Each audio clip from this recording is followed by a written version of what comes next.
Assalamualaikum warahmatullahi wabarakatuh. Perkenalkan, nama saya Yulita Widiawinasis, NIM 185211125 dari kelas MBS 5G Kewirausahaan.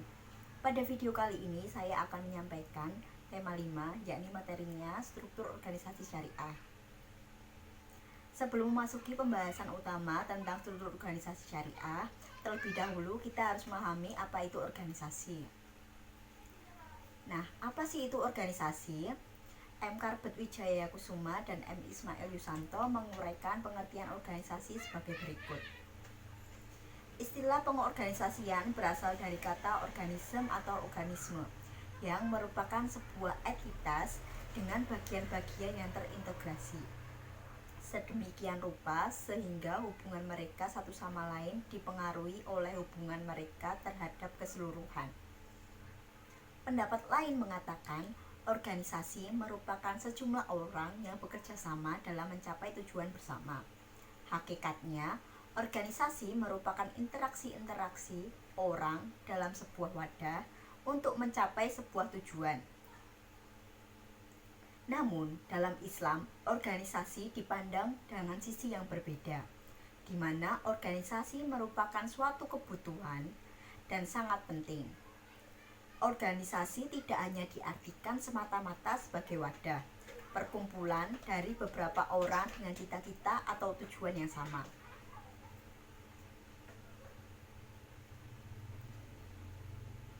Dalam Islam, secara tidak langsung, setiap manusia dituntun untuk berorganisasi dan hidup dalam struktur yang terorganisasi dengan baik. Dalam organisasi, untuk mencapai tujuan dan cita-cita, dalam sebuah organisasi diperlukan sebuah pemimpin yang mampu memotori dan mengarahkan setiap anggotanya, sehingga tujuan organisasi tersebut dapat tercapai dengan efektif, baik, dan lancar. Perintah dalam berorganisasi ini terdapat di Quran Surat Al-Hujurat ayat 13 yang artinya berbunyi seperti ini. Hai manusia, sesungguhnya kami menciptakan kamu dari seorang laki-laki dan dari seorang perempuan dan menjadikan kamu berbangsa-bangsa dan bersuku-suku supaya kamu saling mengenal. Sesungguhnya orang yang paling mulia di antara kamu di sisi Allah ialah orang yang paling bertakwa di antara kamu. Sesungguhnya Allah Maha Mengetahui lagi Maha Mengenal. Sebagaimana isi kandungan ayat tersebut, bahwa setiap orang berinteraksi satu dengan yang lainnya sehingga tujuan tercapai. Pengorganisasian memiliki beberapa unsur sebagai berikut.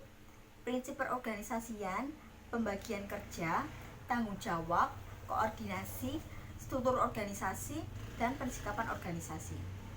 Yang pertama, prinsip perorganisasian dibagi menjadi dua. A. Perumusan tujuan. Perumusan tujuan organisasi harus menetapkan tujuan yang hendak dicapainya. Hal ini harus fokus, spesifik, terukur, target waktu, dan memiliki nilai manfaat di sisi Allah Subhanahu wa Ta'ala. B. Kesatuan arah.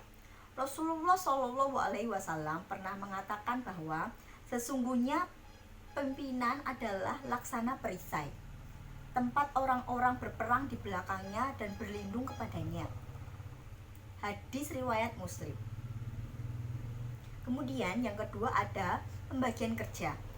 Bahkan dalam Al-Quran surat Al-Zukhruf ayat 32, Allah Subhanahu wa Ta'ala berfirman, artinya, apakah mereka yang membagi-bagi rahmat Tuhanmu? Kami telah menentukan antara mereka penghidupan mereka dalam kehidupan dunia, dan kami telah meninggikan sebagian mereka atas sebagian yang lain beberapa derajat, agar sebagian mereka dapat mempergunakan sebagian yang lain, dan rahmat Tuhanmu lebih baik dari apa yang mereka kumpulkan. Yang ketiga ada koordinasi. Koordinasi adalah sebuah hubungan antar lini yang terjalin secara teratur agar berhasilnya tujuan organisasi secara efektif. Yang keempat ada tanggung jawab. Dalam konsepsi Islam terdapat pemikiran yang sangat cerdas, di mana ketika seseorang diangkat menjadi pemimpin, maka pada hukum asalnya asluhu Dia bertanggung jawab secara keseluruhan terhadap uraian pekerjaan yang telah diamanahkannya. Yang kelima, ada struktur organisasi. Dengan adanya struktur organisasi, maka sistem sosial akan berjalan secara lancar. Dapat dibayangkan jika Allah Subhanahu wa taala tidak memperkenalkan dan mengajarkan struktur organisasi pada manusia, maka kehidupan manusia tidak akan menjadi dinamis. Nah, yang keenam ada pensikapan organisasi. Dr. Kiai Haji Didin Hafidudin, MSc, dan Henry Tanjung, SSI MM, dengan cerdas mengatakan bahwa rujukan sistem manajemen syariah adalah mengacu pada sistem yang 5 atau akhlamul khamsah, yakni ada wajib, sunnah, mubah, makruh, dan haram. Sekian yang dapat saya sampaikan tentang tema 5, yakni tentang struktur organisasi syariah.